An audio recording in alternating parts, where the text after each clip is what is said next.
이행강제금이죠. 이행강제금은 일단 뭐 노트는 맨 마지막에 한번 나오겠죠. 네, 45페이지. 자, 일단 건축물이나 대지가 이 법 규정, 즉 건축법 규정을 위반하게 됩니다. 그러면은 허가권자는 허가나 승인을 취소할 수 있고 공사 중지 내지는 철거, 개축 등의 명령을 합니다. 그걸 시정명령이라고 합니다. 그러니까 그 대지나 건축물이 건축법 규정을 위반했으니까 맞게끔 고치라고 시정명령을 하는 거죠. 근데 이 명령에 불응했을 때 부과하는 게 바로 이행강제금. 그래서 이행강제금 나오면 항상 명령 불응에 대한 제재조치다 라고 생각하시면 되고, 그 다음에 부과하는 사람은 허가권자가 위반 건축물의 건축주 등에게 부과를 합니다. 부과할 때는 문서로서 미리 계곡 알려줘야 되고 문서로 부과를 하고, 부과 횟수는 1년에 몇 회? 2회 이내의 범위에서 조례로 정하는 횟수만큼 언제까지 부과하죠? 명령을 이행할 때까지 계속 반복해서 부과를 하는 거죠. 그래서 이행강제금을 부과할 때 자, 위반 사항이 무허가, 내지는 무신고, 내지는 건폐율 위반, 용적률 위반이다 라고 할 때에는 제곱미터당 시가 표준액의 50%에 해당하는 금액의 위반 면적을 곱하고 이렇게 나온 금액 이하의 범위에서 위반 사항에 따른 비율을 곱해주죠. 무허가는 100%, 무신고는 70%, 건폐율은 80%, 용적률은 90% 만큼을 곱한 금액, 그걸 이행강제금으로 부과합니다. 다만 이 비율은 조례로 낮추어 정할 수 있는데 그렇다 하더라도 최소 60% 이상이어야 합니다. 그 다음 요 네 가지 말고 건축법에는 되게 많은 위반사항이 있죠. 그래서 나머지 기타 위반사항에 대해서는 시가 표준액의 10% 이내에서 대통령령으로 정하는 비율만큼을 이행강제금을 부과합니다. 근데 요 이행강제금은 연면적 60제곱미터 이하의 주거용 건축물인 경우에는 법정 이행강제금의 2분의 1 이내에서만 부과한다. 깎아주겠다라는 거죠. 그 다음에 상습이나 영리 목적으로 위반했을 때에는 이행강제금을 얼마나 가중하죠? 100분의 100의 범위 안에서 가중하여야 한다라는 거. 그 다음에 하나 더 하면은 요 기타 위반사항 중에서 사용 승인을 받지 않았습니다. 내지는 조경 의무를 위반했을 때, 내지는 높이 제한 2가지를 위반한 건물이 주거용 건축물일 때, 주거용 건축물이 이러한 사항을 위반했을 때에도 법정 이행강제금의 2분의 1 이내에서만 가중을 합니다. 부과합니다. 이렇게 이런 것들. 그 다음에 이런 내용들이 그래서 요 밑에 사용 승인 안 받고 조경 안 했고 저런 것들은 우측 하단에 박스에 따로 정리를 해놨죠. 요 기타 위반 사항 중에 이런 것들이 주거용 건축물일 때도 법정 이행 강제금의 2분의 1까지. 그다음에 뭐 안 내면 강제 행사한다 이런 것들이 있고 16번 보면 틀린 것. 허가권자는 이행 강제금을 부과하기 전에 이행 강제금 부과 징수한다는 뜻을 미리 문서나 구두? 문서로 구두 안 되고. 그다음에 건축물이 용적률을 초과하여 건축된 경우 해당 건축물에 적용되는 제곱미터의 시가 표준액의 50%의 용적률 위반이니까 무허가, 무신고, 건폐율, 용적률은 시가 표준액의 50%에 해당하는 금액에 위반 면적을 곱한 금액 이하의 범위에서 용적률 위반이니까 몇 프로? 90%를 곱한 금액을 이행강제금으로 부과한다. 다만 조례로 그 비율을 낮추어 정할 수 있는데 그렇다 하더라도 최소 60% 이상이어야 합니다. 그다음에 사용승인을 받지 아니하고 건축물을 사용하는 경우 시가 표준액의 2%에 해당하는 금액을 이행강제금으로 부과한다. 배운 적이 없죠? 네. 정답이 아닙니다. 실제 시험장에 가셔서도 여러분이 배우지 않은 내용들이 시험에 나올 겁니다. 실제로 배우지 않은 내용이 시험에 나오고 마치 처음 보는 것과 같은 느낌을 받는 그런 지문들도 많겠죠. 그런 것들은 찍지 마십시오. 찍지 말고 익숙한 거 안에서. 그래서 실제로 처음 보는 내용들도 있고 본 건 맞는데 처음 보는 것과 같은 느낌을 받는 그런 지문들도 무지 많겠죠. 그런 것들보다는 익숙한 거 안에서. 그래서 이건 뭐냐면 3번은 사용 승인을 받지 않은 거는 무허가, 무신고, 건폐율, 용적률 아니죠. 그럼 요 기타 위반사항. 그러니까 요 네 가지 아니니까 기타 위반사항은 시가 표준액의 10% 범위 내에서 대통령령으로 정하는 비율만큼을 이행강제금을 부과하죠. 그러니까 대통령령에 가보면 건축법 내용 중에 이거 위반하면 몇 프로, 이거 위반하면 몇 프로 이런 식으로 쭉 나와 있습니다. 거기 제가 찾아가가지고 쭉 내리다가 마음에 드는 거 하나 컨트롤 C 해가지고 컨트롤 V 붙여놓은 겁니다. 이런 식으로 문제를 출제를 하는 거죠. 이제 실제 시험에서도. 그러니까 이런 것들은 처음 보는 거니까 일단 넘어가 보고 4번. 동일인이 최근 3년 이내 2회 이상 이 법 또는 법에 따른 명령이나 처분을 위반한 경우 이게 상습의 기준입니다. 동일인이 최근 3년 이내 2회 이상 위반했을 때 이행 강제금을 100분의 100의 범위에서 가중할 수 있다. 죄송합니다. 정답이 2개. 1번, 4번. 이거 바꿔야 되는데 못 찾아가지고. 이행 강제금을 100분의 100의 범위에서 가중하여야 한다. 맞지? 그다음에 허가권자는 이행강제금 부가처분을 받은 자가 이행강제금을 납부 기한까지 내지 아니하면 지방행정제재 부과금 징수 등에 관한 법률에 따라 징수한다. 강제징수한다는 거. 안 내면 강제징수하겠다라는 거. 이렇게. 그 다음에 주택법. 주택법에서는 첫 번째 용어의 정의가 나오는데 여기서는 뭐 주로 시험에 나오는 게 세대구분형 공동주택, 도시형 생활주택, 그 다음에 각각의 단지로 보는 기준 같은 것들, 그 다음에 뭐 공공택지의 개념 가끔 나오고 국민주택이랑 민영주택 이런 것들이 뭐 주요 출제가 되는 부분이죠. 그 다음에 부대시설이랑 복리시설 요거 구분하는 거 이런 것들. 그래서 1번에 보면은 세대구분형 공동주택이란 공동주택 주택 내부 공간의 일부를 세대별로 구분하여 생활이 가능한 구조로 하되 그 구분된 공간의 일부를 구분 소유할 수 없는 주택. 그다음에 공구란 하나의 주택단지에서 대통령령으로 정하는 기준에 따라 둘 이상으로 구분되는 일단의 구역으로 착공 신고랑 사용 검사를 별도로 할 수 있죠. 그리고 공구별 세대수는 300. 그다음에 준주거지역 또는 상업지역에서는 원룸형 주택과 도생 매주택을 함께 건축할 수가 3번 정답. 조금 이따 하죠 이거는. 그다음에 4번 간선시설이란 단지 안에 있는 기관시설을 단지 밖에 있는 같은 종류의 기관시설에 연결시키는 걸 간선시설이라고 하죠. 근데 가스, 통신, 하나 더 지역난방시설. 가통지, 가스, 통신, 지역난방시설은 단지 안에 있는 것을 포함한다. 그러니까 가스, 통신, 지역난방시설은 단지 안에 있는 기관시설도 간선시설으로 취급을 하겠다라는 거죠. 가스, 통신, 지역난방시설.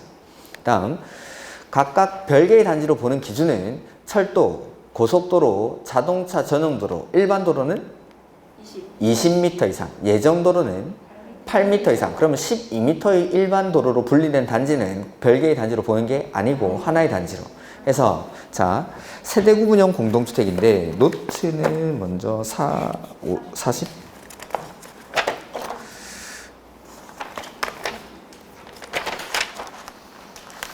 48페이지 세대구분형 공동주택의 정의는 했었고 지분에 나왔으니까 종류가 두 가지가 있죠. 사업계획 승인을 받아 건설하는 공동주택이 있고 공동주택관리법에 따른 행위 허가를 받거나 신고하고 건설하는 공동주택. 사업계획 승인을 받아 이거는 신축하는 아파트죠. 여기서는 각각의 공간마다 별도 욕실, 부엌, 현관을 설치를 해야 되고 필요할 때에는 하나의 세대가 통합해서 사용할 수 있도록 세대 간의 연결문이나 경량구조의 경계벽을 설치할 것. 그 다음에 세대수는 전체의 3분의 1, 면적도 3분의 1을 넘지 않아야 할 것. 근데 공동주택관리법에 따른 행위 허가를 받거나 신고하고 건설하는 공동주택, 요거는 리모델링 하는 거. 그래서 요거는 구분된 공간의 세대수는 기존 세대를 포함해서 몇 개 이하로? 2세대. 쪼갤 때 기존 거 하나 쪼개지는 거 하나 이렇게 2개 이하로만 쪼개죠. 그 다음에 구분된 공간마다 각각 별도 욕실, 부엌, 구분 출입문을 설치할 것. 그 다음에 세대수는 전체의 10분의 1, 그동 세대수는 3분의 1을 넘지 않을 것. 여기는 면적 기준은 따로 없죠. 리모델링 하는 거니까 세대수가 정해지면 면적은 자동으로 결정이 되는 겁니다. 이렇게 이런 것들 좀 숫자들 구분해서 기억하시고 그 다음에 그 밑에 부대시설, 복리시설 이런 것도 구분하는 건 당연히 하셔야 되는 거고 그 다음 페이지 보면은 49페이지에 도생 도시형 생활주택은 300세대 미만의 도시지역에 건설하는 300세대 미만 국민주택 규모에 해당하는 주택으로서 종류는 3가지. 단지형 연립, 단지형 다세대, 원룸형 이런 게 있죠. 그 다음에 뭐 연립이나 다세대는 심의를 거친 경우 몇 개층까지? 5개층까지. 그 다음에 원룸 주택의 요건 다시 읽지 않겠습니다. 혼자 보시고 그런 건. 그 다음에 복합건축의 제한이라고 해서 원칙은 도시형 생활주택이랑 도생 외주택 함께 건축할 수가 없죠. 이거 안 되죠. 근데 예외가 인정되는 건 원룸형에서 예외를 인정합니다. 원룸형에서. 그래서 첫 번째는 원룸 주택과 85제곱미터를 초과하는 주택 몇 개 짓죠? 이건 용도 지역에 관계없이 주인집 하나는 같이 지을 수 있다고 했죠. 그 다음에 준주거 지문에 나와 있던 거. 준주거 지역이나 상업 지역. 해서는 원룸형 주택과 도생 외주택을 같이 지을 수 있습니다. 그러니까 어쨌든 원룸형에서 예외를 인정하는데 요거는 용도지역에 관계없이, 그리고 준주거지역이나 상업지역에서는 원룸형 주택과 도생 외주택을 함께 건축할 수가 있다. 하나 더, 하나의 건축물에는 단지형 연립, 단지형 다세대랑 원룸형 주택을 함께 건축할 수가 없다. 까지도. 이렇게 이런 도생들. 그 다음에 뭐 앞에 있던 부대시설, 복리시설 이런 것들 구분하는 것, 이런 것들도 좀 봐두시고. 그 다음에 2번 등록이죠. 2번 문제 바로 뒤에 나옵니다. 50페이지에. 자, 주택법에서는 주택건설 사업이나 대지 조성 사업을 하는 사람을 사업주체라고 합니다. 사업주체. 이 사업주체가 되려는 사람이 연간 단독주택은 20호, 공동주택은 20세대, 대지 조성 사업은 1만 제곱미터 이상, 도생일 때는 30세대 이상 사업할 때 누구한테 등록하죠? 국장. 근데 그 밑에 보면은 국가지자체 안 하고, 국가지자체, 주공, 지방공사, 공익법인 이런 사람들 등록하지 않죠. 그 다음에 조합이나 고용자는 등록사업자랑 사업을 같이 할 때 등록을 하지 않습니다. 해서 등록하는 사람을 등록사업자라고 부르고 법인이랑 개인으로 나누죠. 법인은 자본금이, 개인은 자산평가액이 6억, 관련 분야 기술자를 한 명 보유해야 되고 사무실을 갖추고 있을 것. 그리고 그 토지 소유자나 조합은 등록사업자랑 사업을 공동으로 해야 됩니까? 할 수 있습니까? 할 수 있다. 고용자는 하여야 한다. 그리고 이 사람들이 사업을 같이 할 때에는 공동사업 주체로 본다. 간주합니다. 근데 조합은 등록사업자랑 사업을 같이 할 수 있는데 거기서 제외되는 사람이 있죠. 세대수가 증가하지 아니하는 리모델링 주택조합은 제외 빼고. 이렇게. 그 다음에 결격사유라고 해서 1번부터 4번까지는 맨날 나오는 거. 그리고 등록이 말소되고 나서 얼마가 지나지 아니한 자? 2년이 지나지 아니한 자는 등록을 할 수가 없죠. 그리고 등록 말소할 수 있는 경우는 많은데 우리는 말소하여야 하는 것만 외웁니다. 그래서 필요적으로 등록을 말소해야 되는 경우가 첫 번째, 거짓 기타 부정 방법으로 등록했거나 등록증을 대여했을 때에는 말소하여야 한다. 그리고 등록사업자 말소가 된 경우에도 말소 전에 사업계획 승인을 받은 사업은 계속할 수가 있죠. 다만 계속할 수 없는 중대하고 명백한 사유가 있을 때는 그러하지 않다. 해서 이번 문제 보면은 연간 20세대 이상의 공동주택 건설할 때 누구한테 등록하죠? 국장. 조합이 등록사업 주체와 공동으로 사업을 하는 경우 등록을 안 하죠. 그 조합이나 고용자는 등록사업자랑 사업을 같이 할 때는 등록을 하지 않죠. 국가지자체, 주공, 지방공사, 공익법인 등록 안 하고 조합이나 고용자도 등록사업자랑 사업을 같이 할 때는 등록을 하지 않는다. 이렇게. 그 다음에 고용자가 그 근로자의 주택을 건설하는 경우에는 공동으로 사업을 하여야 한다. 그리고 공동으로 할 때에는 공동사업 주체로 본다. 간주. 그 다음에 주택건설사업 또는 대지조성사업을 등록하려는 법인은 자본금이 3억. 그 다음에 관련 분야 기술자를 한 명씩 보유를 해야 되죠. 그래서 내가 주택건설사업 할 때는 건축 분야, 대지조성사업 할 때는 토목 분야. 근데 내가 둘 다 하고 싶다. 그러면 둘 다. 각각 한 명씩. 근데 둘 다 할 때 자본금이 6억 필요하고 그런 건 아닙니다. 자본금은 3억만. 근데 기술자는 관련 분야 한 명씩. 이렇게. 그 다음에 등록이 말소되고 나서 얼마가 지나지 않으면 2년. 등록을 할 수가 없다. 그 다음에 조합인데 조합도 그냥 한번 풀어보자. 자, 옳은 것. 직장주택조합의 구성원이 되기 위해서 조합 설립 인가 신청일 현재 동일한 직장에 얼마 이상 근로해야 되죠? 6개월 이상. 그런 건 없습니다. 지역주택조합은 같은 지역에 6개월 이상 거주할 것을 요건으로 하지만 직장주택조합은 그 직장의 근로자이기만 하면 됩니다. 그러니까 지역주택조합일 때는 6개월 이상 거주할 것을 요건으로 하지만 직장주택조합은 동일한 직장의 근로자이기만 하면 되고 원칙은 85제곱미터 이하의 주택을 한 채에 한해서 소유한 세대주인자나 무주택 세대주가 조합원이 되죠. 근데 공급받기 위한 직장주택조합은 누구만? 무주택자만. 그리고 하나 더, 본인 또는 본인과 같은 내지는 다른 주민등록부상에 등재되지 않은 배우자가 같은 내지는 다른 지역주택조합의 조합원이 아니어야 합니다. 그러니까 세대원 중에 한 명만 직장, 지역 통합해서 하나만 가입할 수 있다라는 거. 그 다음에 이번에 지역주택조합 또는 직장주택조합 설립 인가를 받거나 인가받은 내용을 변경하기 위해서 조합원을 모집하죠. 조합원을 모집할 때에는 시장, 군수, 구청장한테 뭐 하죠? 신고하고 방법은 공개 모집. 조합원을 모집할 때에는 좀 더 추가하면 권한은 50% 이상 확보해서 신고하고 공개 모집. 다만 조합원을 충원하거나 재모집할 때에는 선착순의 방법으로 모집할 수 있다라는 게. 그래서 뭐 여기는 권한은 안 써놨는데 권한 50% 이상을 확보해서 신고하고 공개 모집. 다만 충원하거나 재모집할 때에는 선착순. 그 다음에 3번. 지역주택조합 또는 직장주택조합 설립 인가를 받은 날로부터 30일 내에 주된 사무소 소재지의 등기함으로써 성립한다? 아니죠.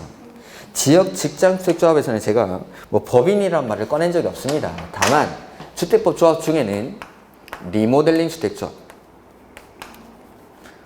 법인격에 관해서는 정비법 38조를 준용합니다. 정비법 38조가 뭐냐면 조합은 법인이다 해서 법인이니까 언제 성립하죠? 등기하는 때. 그러니까 개발법 조합이랑 정비법 조합은 법인이기 때문에 등기하면 성립하죠. 이걸 그대로 준용하니까 리모델링 주택조합도 등기해야 성립합니다. 근데 지역 직장주택조합은 법인이 아니고 권리 능력 없는 사단법인입니다. 즉 인가받으면 성립하는 거지 따로 등기를 요하지는 않습니다. 근데 요거 리모델링 주택조합은 법인이라는 거. 리모델링 주택조합 아직은 시험에 나온 적이 없습니다. 개정되고. 그래서 리모델링 주택조합은 법인이니까 등기해야 성립하고 그 다음에 조합의 명칭에는 리모델링 주택조합이라는 명칭을 반드시 써야 됩니다. 그리고 이 법인 비영리 사단법인이니까 무슨 법을 준용하죠? 민법을 준용한다까지. 그게 정비법 38조입니다. 이렇게. 그래서 지역 직장주택조합이 아니라 리모델링 주택조합이라고 바꾸면 옳은 집이 되겠죠. 4번 주택조합 설립 인가를 받으려는 자는 인가 받을 때, 인가 신청할 때에는 권한은 80%, 소유권은 15%, 둘 다를 확보해야 되죠. 그리고 시장, 군수, 구청장한테 뭐 받습니까? 인가. 그래서 개발법 조합도 인가받고, 정비법 조합도 인가받고, 주택법 조합도 인가받고. 근데 딱 하나, 국민주택을 공급받기 위한 직장주택조합은 그거 하나만 신고, 나머지 조합은 싹 다 인가. 그리고 지역 직장주택조합은 조합 설립 인가를 신청할 때 권한은 80%, 소유권은 15%. 아까 조합원 모집 신고할 때는 권한 50%. 이렇게. 근데 리모델링 주택조합은 이런 소유권이나 권한이 필요가? 왜냐하면 조합원들이 소유자들이니까. 대신에 리모델링 주택조합은 조합 설립 인가를 신청할 때 동의받아야겠죠? 그 동의 요건이 단지 전체를 리모델링 하려고 합니다. 이때는 전체 구분 소유자 및 의결권은 3분의 2 이상이라 각동 과반수. 동만 리모델링 할 때는 그 동 구분 과반수는 그 3분의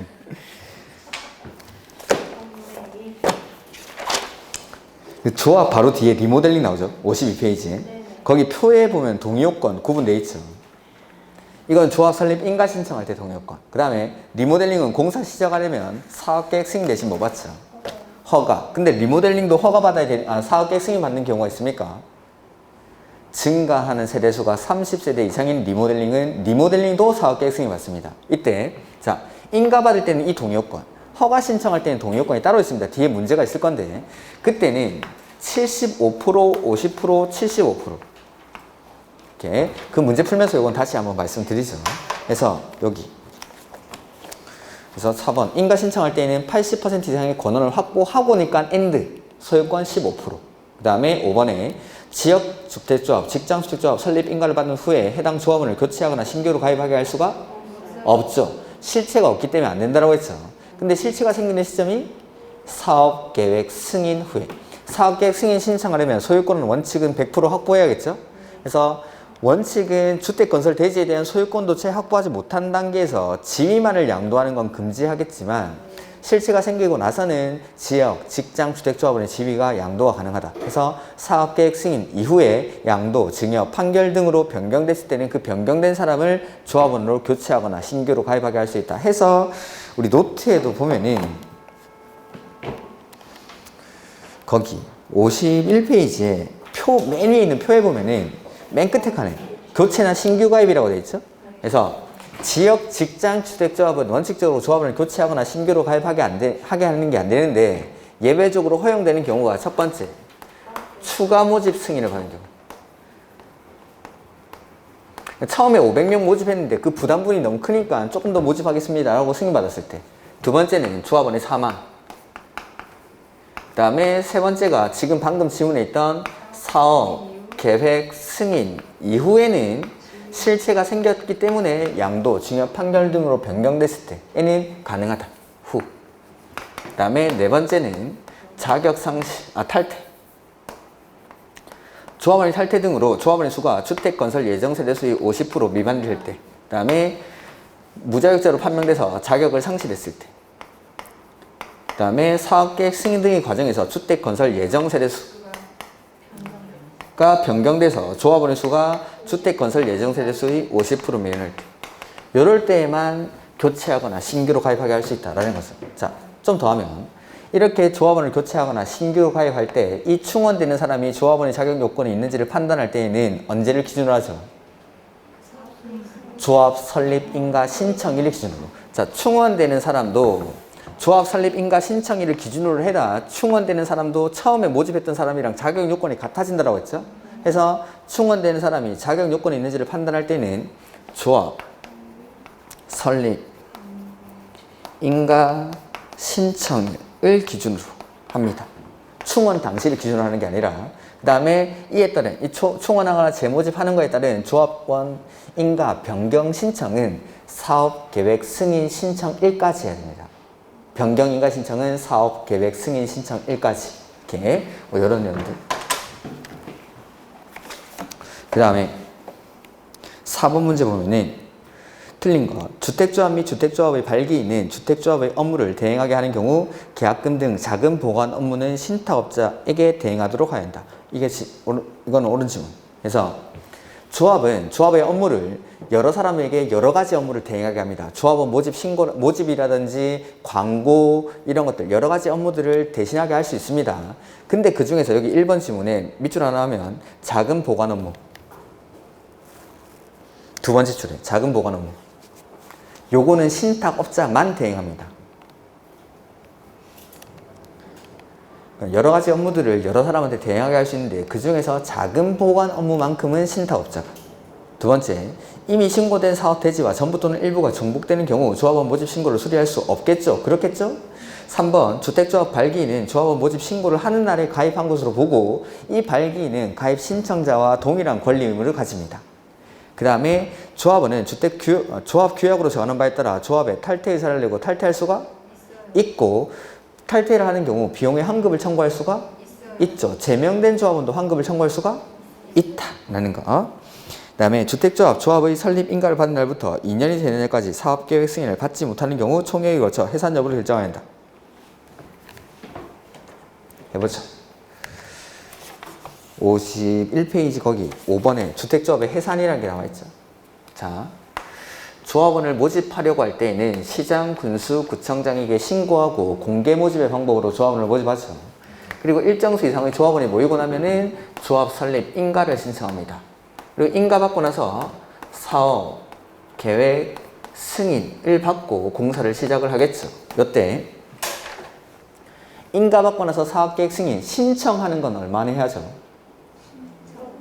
2년 안에 인가 받고 나서 사업계획 승인을 2년 안에 신청을 해야 됩니다. 근데 아까 리모델링은 사업계획 승인 대신 뭐 받죠? 허가. 그러니까 리모델링은 조합 설립 인가 받고 나서 허가 신청을 2년 안에 해야 됩니다. 신청하는 건. 근데 해산이라는 건, 자, 여기 인가 받고 나서 3년 안에 사업계획 승인을 받지 못하는 경우, 신청하는 건 2년이고 받지 못하면 나오면 3년. 그 다음에 여기 모집 신고가 수리되는 날로부터 2년 안에 조합 설립 인가를 받지 못하면 이렇게. 그래서 받지 못하는 거. 그래서 이러한 사업의 절차가 제대로 진행이 안 되는 거죠. 이럴 때에는 여기는 인가 받기 전이니까 사업의 종결 여부를 결정한다라고 표현하고, 여기는 인가 받고 나서죠. 그러니까 조합의 해산 여부를 결정한다라고 표현을 합니다. 어쨌든 그만하자라는 걸 총회를 소집해서 투표를 하고 투표 결과에 따라서 계속할지 말지를 결정을 하는 겁니다. 이렇게. 그래서 모집 신고가 수리되는 날로부터 2년 안에 인가를 받지 못하면, 인가 받은 날로부터 3년 안에 사업계획 승인을 받지 못하면 사업의 종결 여부 내지는 해산 여부를 결정한다. 그 다음에 이때 총회를 소집해서 해산 여부를 결정한다 라고 했는데, 사업의 종결 여부를 결정하는 총회는 3분의 2 이상이 찬성을 해야 되고 20% 이상이 직접 출석을 해야 됩니다. 이런 것들까지. 이렇게. 그러니까 여기는 2년이 아니라 3년으로 바꿔요. 3년. 올해 시험 문제입니다. 그 다음에 5번 리모델링 주택조합 옳은 것인데, 자, 아까 여기 동의요건 했죠. 리모델링 하려는 자는 전체를 리모델링 할 때는 전체 구분소유자 및 의결권의 3분의 2랑 각동 과반수. 각동과반수. 그래서 3분의 2랑 각동과반수를 증명할 서류를 시장 군수 구청장의 인가를 받아야 된다. 그리고 2번에 리모델링 주택조합이 주택단지 전체를 리모델링하는 경우 주택단지 전체 구분 소유자 및 의결권을 75% 50%를 받아서 허가 신청, 맨 끝에 보면 허가 신청이라고 되어 있죠. 허가 신청할 때 동의요건이 이건 75% 50%. 자, 그래서 1번이랑 2번 좀 비교해 보면은 1번에 주택단지 전체를 리모델링 하고자 하는 경우라고 되어 있죠. 보통 그냥 리모델링 하려는 경우, 리모델링 하고자 하는 경우 하면은 이거 조합 설립 인가 신청할 때 동의요건. 근데 이 허가 신청 시 동의요건에는 지문에 반드시 허가라는 단어가 들어가 있을 겁니다. 이렇게 허가가 보이면 %로 대답을 하시고, 나머지 그냥 리모델링 하려는 경우, 리모델링 하려는 자는, 리모델링 할 때에는 하면은 싹 다 조합 설립 인가 시 동의요건. 이렇게. 그래서 허가 신청할 때 허가 신청 시 동의요건은 잘 안 물어봅니다. 근데 혹시나 물어본다라면은 허가라는 말이 꼭 들어가 있을 겁니다. 지문에. 그러니까 허가가 보이면 이거. 근데 허가 없을 때는 무조건 이거. 조합 설립 인가 신청할 때 동의요건으로. 이렇게. 그다음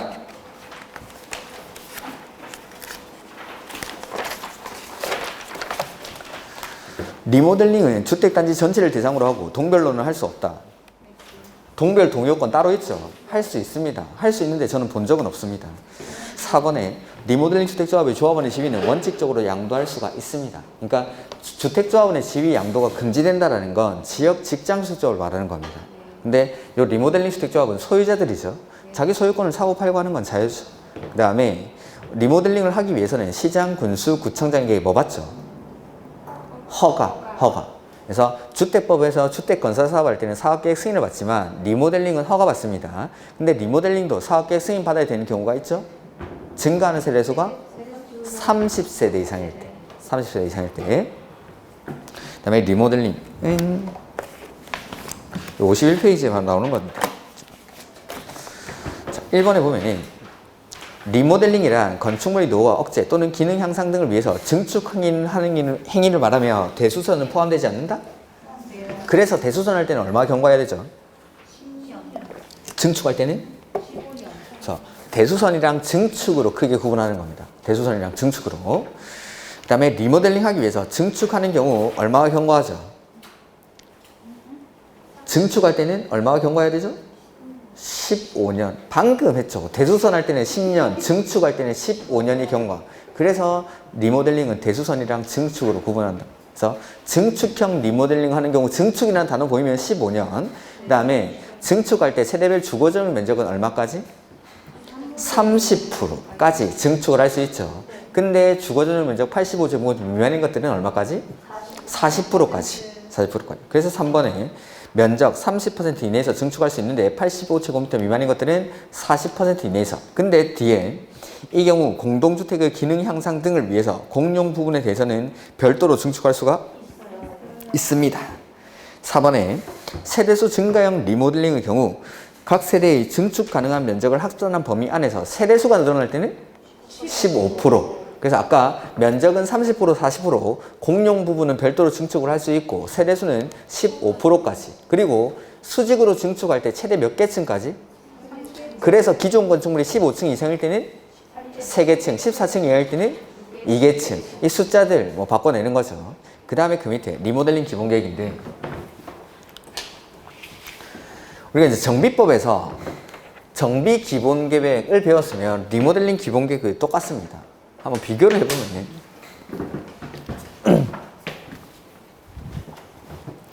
둘 다 기본계획이 이렇게 붙어 있으니까 요거는 사업의 시기를 조정하는 겁니다.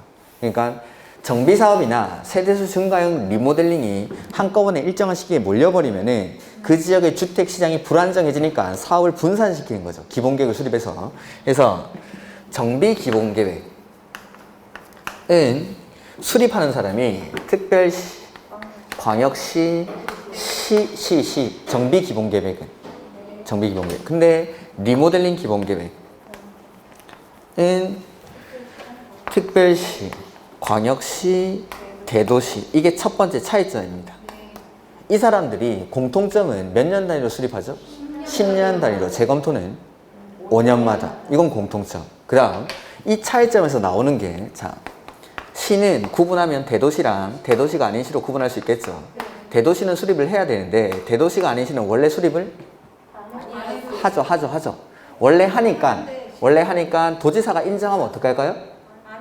아니할 수 있다. 원래 하니까 인정하면 아니할 수 있다. 근데 리모델링 기본계획은 대도시가 아닌 시는 원래 수립을 안 하죠. 그러니까 도지사가 인정하면 어떻게 해야 될까요? 해야 됩니다.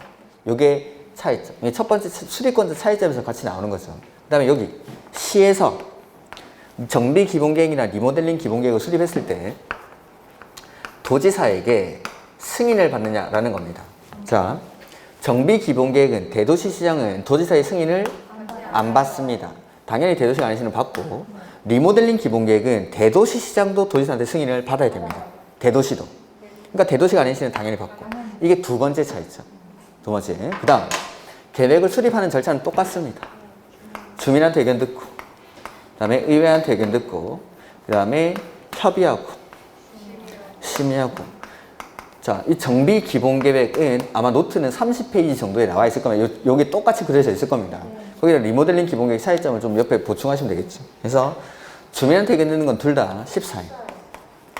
근데 정비 기본계획에서는 의회는 60일 안에 답변 주는데 여기서는 이게 30일. 이게 세 번째 차이죠. 그러니까 차이가 세 가지 정도 있죠. 첫 번째 수립권자. 그래서 대도시가 아닌 시는 도지사가 인정하면 안 해도 되는데 여기서는 대도시가 인정하면 해야 된다. 그 다음에 대도시 시장이 계획을 수립했을 때 승인 받는지 안 받는지. 정비 기본계획은 대도시 승인을 안 받는데 리모델링 기본계획은 승인 받아야 됩니다. 그 다음에 수립할 때 의회가 답변 주는 기간이 정비 기본계획은 60일, 리모델링 기본계획은 30일. 공통점은 10년 단위로 수립하고 재검토는 5년마다. 이렇게. 그래서 7번 보면은 특별시장, 광역시장, 대도시시장은 관할구역에 대해서 리모델링 기본계획을 몇 년 단위로?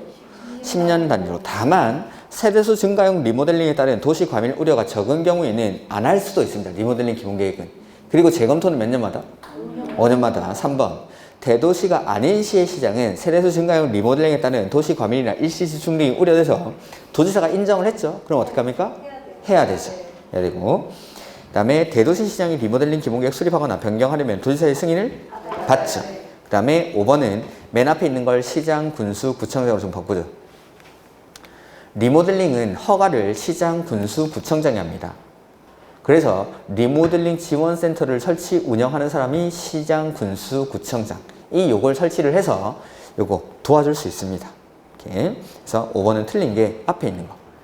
특별시장, 광역시장, 대도시시장이 아니라 시장, 군수, 구청장이 리모델링 지원센터를 설치, 운영할 수 있다라는 거. 이렇게. 그 전에 OX 지문에 거의 3번에 보면은 증축형 리모델링을 하려고 할 때에는 안전진단을 해야 됩니다. 안전진단을. 이 안전진단 누구한테 요청하죠? 시장, 군수, 구청장, 허가권자한테. 리모델링 허가하는 사람이 시장, 군수, 구청장이니까 증축형 리모델링을 하려는 자는 시장, 군수, 구청장에게 허가 신청을 합니다. 그 다음 그 위에 동그라미 2번에 OX 지문의 동그라미 2번. 증축형 리모델링을 하기 위해서 안전진단을 실시한 결과 재건축 사업이나 소규모 재건축 사업의 시행이 필요하다고 결정한 건축물에 대해서는 리모델링을 허가하면 안 된다. 안 된다. 자, 안전진단 해보니까 재건축 사업이 필요하다고 결정이 났죠? 재건축 사업이 필요하다고 결정이 난 건 지금 건물이 무너지기 일부 직전이다 이 말입니다. 거기다가 증축형 리모델링을 허가해서는 안 되겠죠. 그거 시험에 제일 많이 나왔던 거. 그 다음에 사업계획 승인 정리를 좀 해보죠.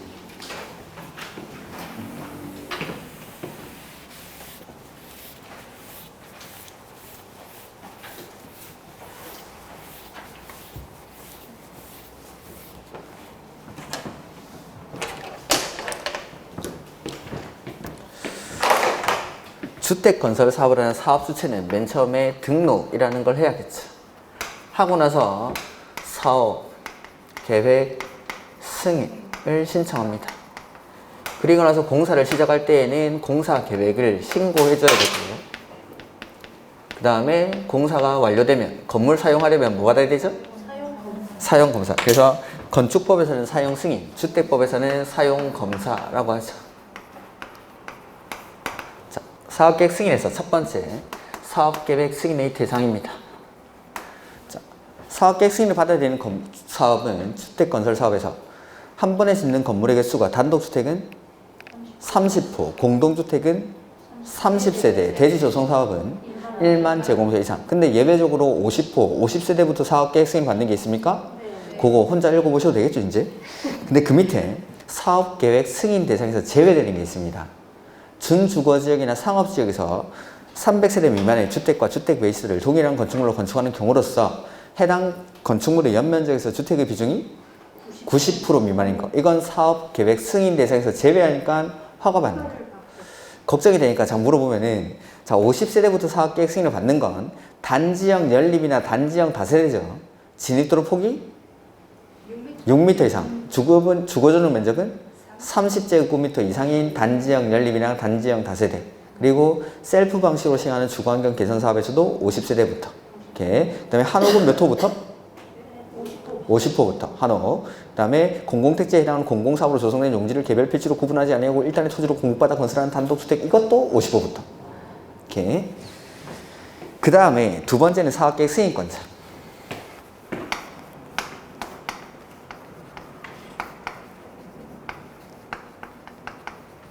해서 사업계획 승인 원칙 누가 하죠?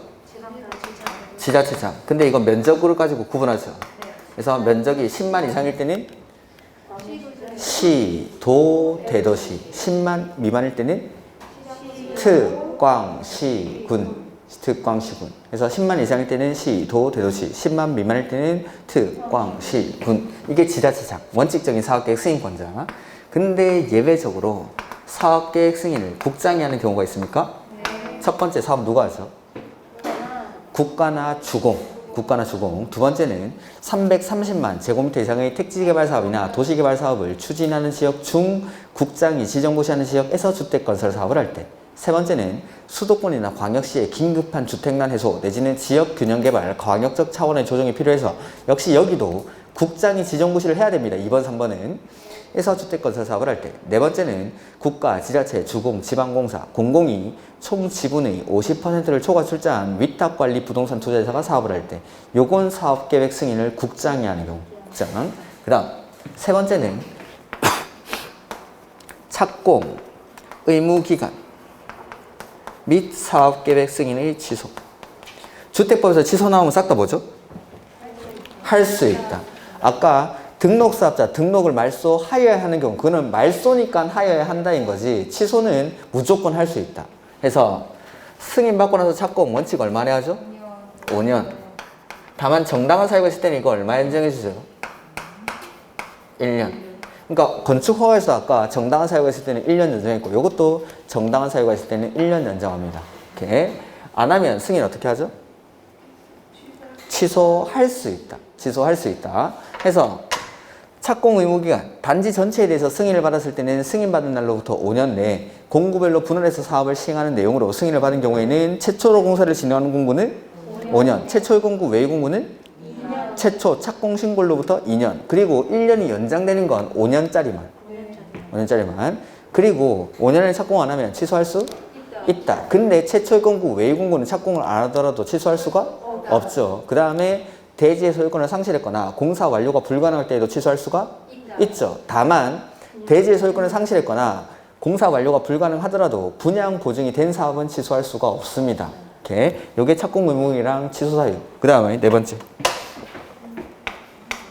소유권 확보 및 매도 청구. 해서 사업계획 승인을 신청하려고 할 때 소유권을 얼마나 확보해야 되죠? 100% 확보해야 되는데 예외적으로 소유권을 100% 확보하지 않아도 되는 경우가 있죠. 첫 번째, 지구 단위 계획 결정이 필요한 데서는 80% 이상의 권원, 조합이 사업을 할 때에는 95% 이상의 소유권을 확보하고 확보하지 못한 대지가 매도 청구 대상이 될 때. 두 번째는 소유권 대신에 뭘 확보했죠? 권원. 그 다음에 세 번째는 국가, 지자체, 주공, 지방공사, 공공일 때 믿을 수 있으니까. 네 번째는 리모델링 주택조합이 그 리모델링 결의에 찬성하지 아니한 자의 주택이나 토지에 대해서 매도 청구를 했을 때. 근데 아까 20% 5% 확보하지 못하면 착공 못하겠죠. 그걸 해결하기 위한 방법이 매도 청구. 매도 청구할 때 가격은 시가로 얼마 이상 협의하죠? 3개월. 그리고 내가 가지고 있는 권한이 95% 이상입니다. 누구한테 하죠? 모든 소유자. 근데 80% 이상, 95% 미만일 때는 그 원주민이라는 게 지구 단위 계획구역 결정고 시일 10년 이전에 해당 대지에 대한 소유권을 취득해서 계속 소유하고 있는 사람 빼고 나머지. 그 다음에 나카무라 같은 애들은 일간신문에 2차례 이상 공고하고 30일 지났을 때는 매도 청구 대상이 되는 토지로 보죠. 그리고 매도 청구할 때 원칙은 시가인데 소재 확인이 안 되는 애들은 감정가를 공탁하고 사업을 할 수가 있습니다. 그 다음 하나만 더. 사업주체가 사업계획 승인 신청을 합니다. 그러면은 요때 승인 여부는 60일 안에 결정해서 알려줘야 돼요. 60일. 이것도 시험에 나온 적이 있으니까 못하죠. 60일. 요게 사업계획 승인이죠. 하고 나서 공사가 완료가 됩니다. 사용검사를 신청하겠죠. 사용검사 원칙은 누가 해주죠? 시장, 군수, 구청장. 근데 여기 사업계획 승인을 국장이 했을 때는 사용검사도 국장이 합니다. 이 사람들이 사용검사를 해주는 사람.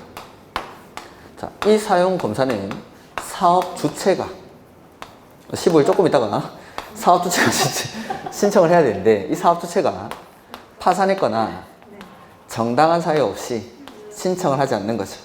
이럴 때 파산한 경우에는 첫 번째 보증인, 보증자라고 해도 되고 두 번째는 보증인이 없거나 보증인도 파산했을 때는 입주 예정자, 대표회의가 사용검사를 신청할 수 있다. 근데 정당한 사유 없이 안 할 때는 보증인, 입주 예정자뿐만 아니라 시공자도 하죠. 시공자. 이렇게. 그리고 아까 이제 대답하십시오. 사용검사 신청하면 며칠 안에? 아까 사용 승인은? 7일 보름, 7일 보름 이렇게. 그리고 사용검사를 받은 후가 아니면 건물을 사용할 수 없는 게 원칙이지만 예외적으로 임시 사용 승인을 받은 경우에는 건물을 사용할 수 있다. 임시 사용 승인은 주택은 동별로, 공동주택은 세대별로, 대지는 구획별로, 주택은 동별로, 공동주택은 세대별로, 대지는 구획별로. 그 밑에 간선시설의 설치가 나옵니까? 그까지 보고하죠. 간선시설은 원칙 사업 주체가 설치를 해야 됩니다.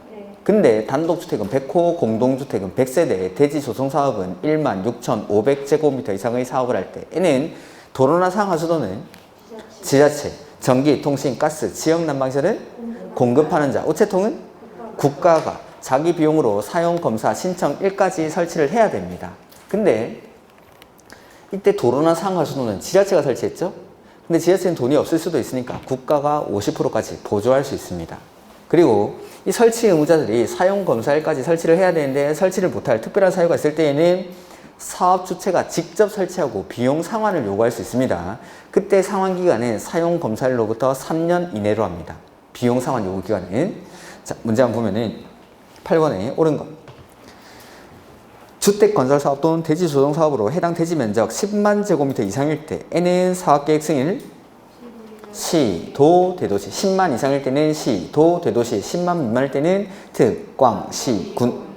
사업 주체가 공사를 시작하려는 경우 시장, 군수, 구청장한테 자, 공사를 시작할 때 이 착공신고 이거 말하는 겁니다. 착공신고는 여기 사업계획 승인권자한테 합니다.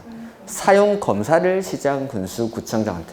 그러니까 사업계획 승인권자에게 내가 승인받고 나서 5년 안에 착공하고 있다는 걸 알려주는 취지라고 보시면 됩니다. 그 다음에 3번에 국장이 사업계획 승인하는 경우 중에 택지개발사업이나 도시개발사업은 면적이 330만. 4번에 공구별로 분할하여 사업계획 승인을 받은 경우로서 최초로 공사를 진행하는 공구 외의 공구죠. 최초 착공신고로부터 2년 안에 하여야 한다. 이 경우 착공하지 않은 경우 사업계획 승인을 취소할 수 없죠. 2년짜리는 취소할 수 없다. 그 다음에 지구단위 계획 결정이 필요한 주택건설 사업의 사업계획 승인을 받기 위해서는 해당 대지 면적의 얼마 이상? 80% 이상의 권원. 지구단위 계획 결정이 필요한 데서는 80% 이상의 권원. 등록사업자와 공동으로 사업을 하는 조합의 경우에는 95% 이상의 소유권. 이렇게 확보하고 나머지 확보하지 못한 대지가 매도 청구 대상이 될 때. 그 다음 9번. 사업주체가 파산 등으로 사용검사를 받을 수 없는 경우 해당 주택의 시공을 보증한 자 또는 입주 예정자가 사용검사를 받을 수가 있죠. 이 경우 사용검사를 받은 자는 지체 없이 사업주체 명의로 건축물 관리대장 등재 및 보존 등기를 신청해야 한다. 자, 여기 지금 사업주체 파산했죠. 파산했다는 건 사람으로 치면 죽은 거나 마찬가지입니다. 죽은 사람 명의로 보존 등기 할 수 있습니까? 그러니까 이 사람 파산했으니까 없어졌으니까 보증인이나 입주 예정자가 사용검사를 하고 나면 이 사람들 명의로 바로 보존 등기를 할 수가 있습니다. 이렇게. 그러니까 우리가 아파트, 신축 아파트에 입주할 때 보통은 사업주체로부터 이전 등기를 받아오는데 이 사람이 파산했으니까 바로 입주자 명의로 보존 등기를 하겠다라는 겁니다. 그 다음, 그 1번 틀렸고 2번 사업주체가 정당한 이유 없이 사용검사를 위한 절차를 이행하지 않은 여기 정당한 이유 없이 안 하죠. 그러면 보증인, 입주 예정자뿐만 아니라 시공자도 할 수 있고 이 경우 사용검사권자는 사업주체가 정당한 이유를 밝히지 못하면 거부하거나 지연할 수가 없습니다. 그 다음에 사업주체는 사업계획 승인을 받아 시행하는 주택건설사업 또는 대지조성사업을 완료한 경우 주택 또는 대지에 대해서 시장, 군수, 구청장의 사용검사를 받아야 한다. 네, 별말이 없죠? 그럼 원칙, 사용검사는 원칙 누가? 시장, 군수, 구청장. 근데 사업계획 승인을 국장이 했을 때는 사용검사도 국장. 그 다음에 사업주체가 100세대 이상의 주택건설 사업을 시행할 때 전기, 통신, 가스, 지역난방시설은 공급하는 자. 도로, 상하수도는 지자체, 전기, 통신, 가스, 지역난방시설은 공급하는 자. 우체통은? 그건 시험에 안 나옵니다. 그건. 도로나 상하수도는 지자체, 전기, 통신, 가스, 지역난방시설은 공급하는 자. 오케이. 그 다음에 5번. 간선시설의 설치 비용은 설치 의무자가 부담한다. 이 경우 도로나 상하수도는 지자체가 설치할 때 돈이 없을 수도 있으니까 국가가 얼마까지? 50%까지.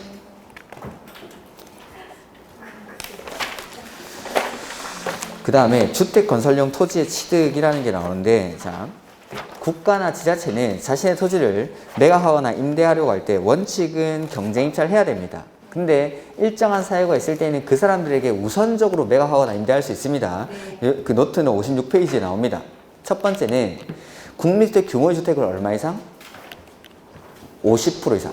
국민주택 규모의 주택을 50% 이상 건설하거나 등록 조합주택을 건설할 때 그런 사업을 할 때는 그 사람들에게 우선적으로 매각하거나 임대할 수 있다. 근데 안 하면 매각한 건 한매우고 임대계약은 취소할 수 있습니다. 얼마 안에 안 하면? 그래서 1번 지문 보면은 국가 또는 지자체가 그가 소유한 토지를 매각하거나 임대하는 경우 조합주택의 건설을 목적으로 그 토지의 매수 또는 임차를 원하는 자가 있으면 그에게 우선적으로 매각하거나 임대할 수 있죠. 1번 정답. 근데 이 사업을 2년 안에 안 하면 매각한 건 한매우고 임대계약은 취소할 수 있다라는 거. 그 다음에 2번. 사업주체가 국민주택 용지로 사용하기 위해서 도시개발사업의 시행자에게 채비지 매각을 요구하죠. 그럼 얼마까지 우선적으로 매각하죠? 50%. 3분의 1이 아니라 50%. 그 다음에 여기 지문에는 안 나와있지만, 자, 채비지 명세라는 건 환지 계획을 수립해야 나오는데 이 환지 계획을 수립하기 전에 매각을 요구하면 하나의 단지로 저정합니다. 하나의 단지로 지정해야 한다. 그 사람한테 줄 걸. 이때 3번 지문에 채비지 양도 가격은 감정가. 근데 임대주택을 건설할 때에는 조성원가로 할 수가 있습니다. 조성원가로. 그 다음에 등록사업주체인 법인은 국민주택을 건설하거나 국민주택 건설하기 위해서 수용을 할 수가 거기 56페이지에 표가 하나 보입니까? 노트에? 누가 뭐 할 수 있는지 그거 보라고 했죠. 주택법에서의 수용은 누구만? 주택법 수용은 공공만, 국가, 지자체, 주공, 지방공사만 국민주택 건설 사업을 할 때 그때만 수용을 할 수 있습니다. 그러니까 민간인, 등록사업자는 주택법에서는 수용을 할 수가 시설사업, 개발사업, 정비사업에서의 수용은 모든 사업 시행자가 하지만 주택법에서의 수용은 공공만 합니다. 공공만. 국가, 지자체, 주공, 지방공사만. 다시 그 표에 타인 토지 출입도 공공만. 근데 토지 매수 업무랑 손실 보상 업무 이런 건 누구만? 국가랑 주공만. 자, 지금 여기 주공이랑 뭐 국가가 도시개발 사업을 주택건설 사업을 하려고 합니다. 근데 그 사업 대상지가 저 경상남도 통영이라고 해보죠. 여기서 경상남도 통영 가보셨습니까? 네. 6시간 걸립니다. 6시간, 7시간. 토지 매수하러 6시간 내려가기 너무 힘들겠죠. 그래서 중앙에 있는 사람들이 지자체장한테 위탁. 그래서 토지 매수 업무랑 손실 보상 업무는 국가랑 주공만. 지방에 있는 사람이 지자체장한테 위탁할 필요는 없는 겁니다. 내려가기 힘드니까 위탁한다 이렇게 생각하시라고 했죠. 그래서 국가랑 주공만. 그래서 5번 질문. 지방공사는 업무를 위탁할 수가 없죠. 이렇게. 그래서 주택법에서의 수용은 공공만, 국가, 지자체, 주공, 지방공사만. 그 다음에 업무의 위탁은 국가랑 주공만. 이렇게. 그 다음에 주택 상환사채는 저 끝에 나오겠죠. 61페이지.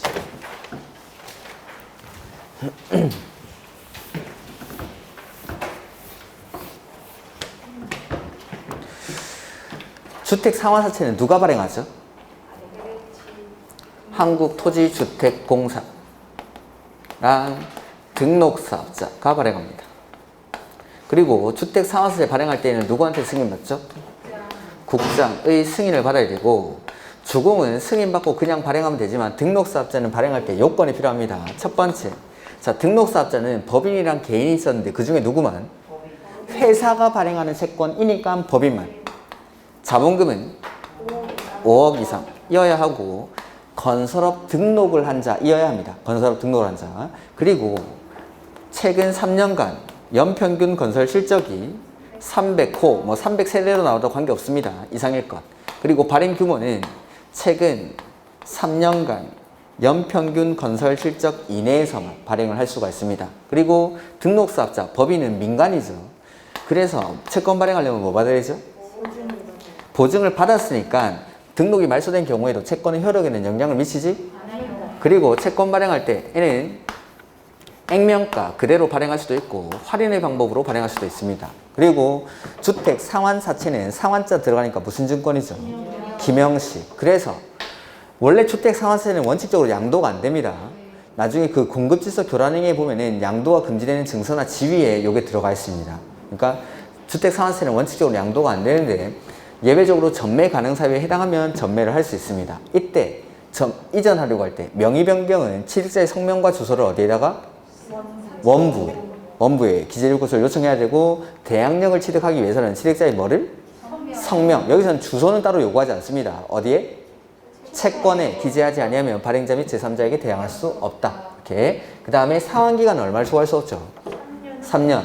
그리고 그 상환기간은 발행일부터 공급계약 체결일까지로 합니다. 공급계약 체결일까지. 이렇게. 이런 것들. 그래서 보면은 1번에 등록사업자가 주택 상환세를 발행하는 경우 법인이어야 하고 자본금이 5억. 그리고 최근 3년간 연평균 건설 실적이 300호 이상. 그 다음에 주택 상환사채는 상환자 들어가니까 김영식 증권이고, 사채권자 명의 변경은 취득자의 성명과 주소를 어디에? 채권에 기록하는 방법. 명의 변경은 이전하는 거니까 이전을 여기서는 명의 변경이라고 합니다. 취득자의 성명과 주소를 원부에. 대항력이 채권에. 그 다음에 등록사업자 등록이 말소된 경우에는 등록사업자가 발행한 주택 상환사채 효력을 잃지 않죠. 보증받았으니까. 그 다음에 반드시 주택으로 상환해야 되는 건 아니고 원하면 현금으로 상환할 수도 있습니다. 채권자가 원할 때. 그 다음에 주택 상환사채 상환기간은 3년을 초과할 수 없다. 그리고 상환기간은 발행일부터 거기 공급계약 체결일까지, 이전 등기할 때까지가 아니다 이 말입니다. 이전 등기할 때까지가.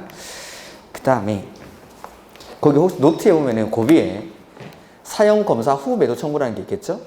그거 뭐 간단한 건데 시험에 너무 자주 나오니까 한번 봐두시고. 그래서 사용검사 후니까 공사가 다 완료되고 나서 일정한 사람이 소유권을 회복을 했죠? 그러면 그 사람에게 매도 청구, 팔고 나가달라고 할 수 있죠. 근데 그 소유권을 회복한 토지 면적은 얼마 미만? 5% 미만이어야 되죠. 5% 미만. 그리고 이 입주자들이 다 법원에 갈 수 없으니까 대표자를 선정하는데 대표자는 얼마 이상의 동의? 4분의 3 이상의 동의를 받은 대표자 한 명이 받은 판결의 효력은 전체에 미칩니까? 대표자한테 미칩니까? 전체에. 그리고 이 매도 청구의 의사표시는 실소유자가 소유권을 회복한 날부터 얼마 안에? 2년 안에 송달이 돼야 되고, 매도 청구에 들어간 비용은 사업 주체에게 전액을 구상할 수 있습니다. 이렇게 이런 내용들. 그 다음에 공급에 관한 내용이 나오는데 공급이랑 농지법 좀 봐야 되니까 조금만 더 한 30분 정도만 하면 됩니다. 좀 쉬었다가 한 30분 정도 더 하도록 하자. 이렇게.